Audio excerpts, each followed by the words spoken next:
Find that concept really sweet and really applicable to my personal experiences, as well as when I talk to other people about moments in time where we've experienced a great piece of artwork or a great piece of music or something that was created that made us feel something intensely or deeply or both.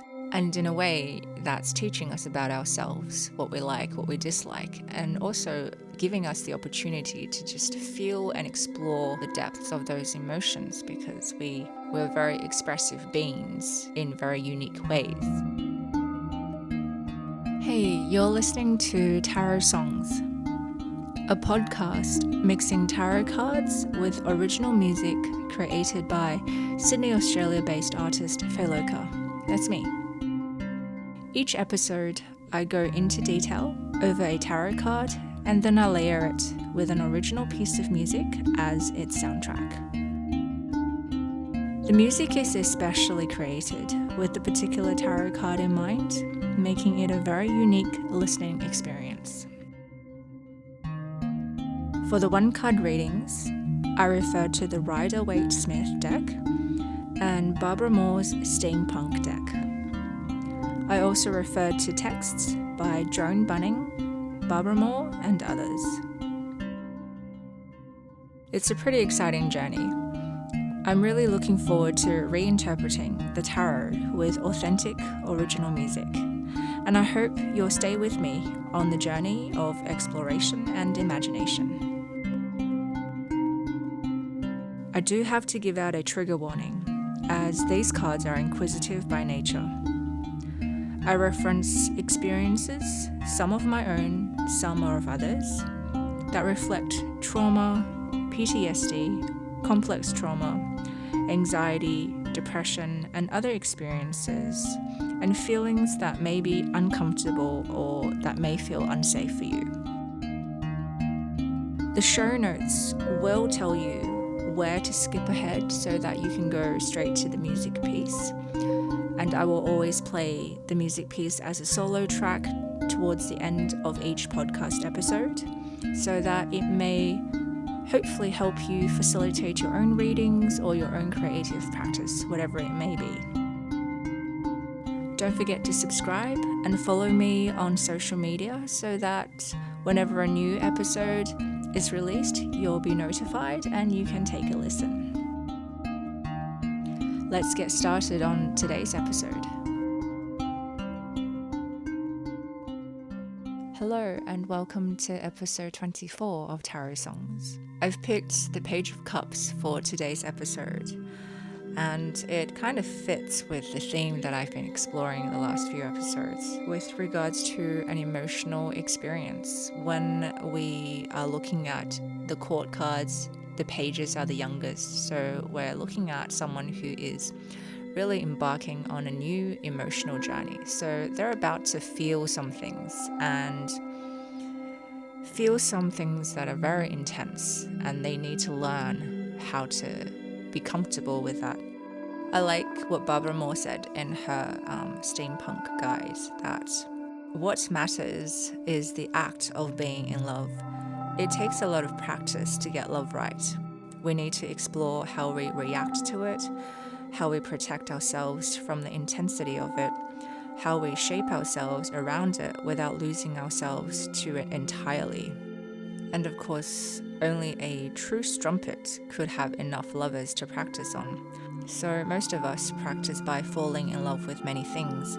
We don't know it, but we are learning about ourselves and our relationship to being in love.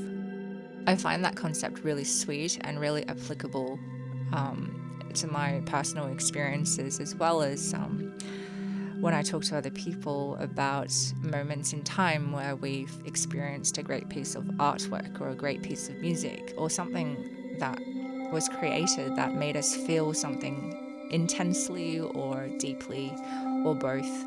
And in a way, that's teaching us about ourselves, what we like, what we dislike, and also giving us the opportunity to just feel and explore the depths of those emotions, because we're very expressive beings in very unique ways. And the Page of Cups is telling us that either someone in our life is about to embark on this journey for the very first time, or they're quite new to the experience of it. It could also represent ourselves if we are embarking on something that's very new or very different to how we are used to relating. It also reminds us that the way that we feel, the way that we allow ourselves to merge with an experience is uniquely our own. And it's determined by so many things that have influenced us that is not the same for anyone. The amount of people that are on this planet will all have such unique experiences, and all those experiences are valid and they deserve to be heard. And when I relate to complex trauma in this sense, and I think about the context that complex trauma brings out, the ways that we feel our intense feelings and how we coped with those intense feelings during such traumatic periods, I think it's really important that, especially through therapy or a safe environment, that we explore and we give respect and we give ownership to those experiences. We validate them, basically. I just want to quickly wrap up by reading something that Jessica Dore wrote in her interpretation. As I'm sure you have by now come to realize that Jessica Dore's work on psychology and tarot cards have greatly influenced me and my interpretation of tarot cards, and it has really become an inspiration to this podcast as well. So I will be referring to her work consistently, and I highly recommend that you follow her on social media. She's on Twitter and Instagram, I believe. So here's what she has to say about the Page of Cups. Empathetic and intuitive people often carry shame around feeling so deeply from having been told you're too sensitive as a kid, or growing up in an environment where sensitivity was a liability. You were never too sensitive, that's not a thing. Reclaim your gifts.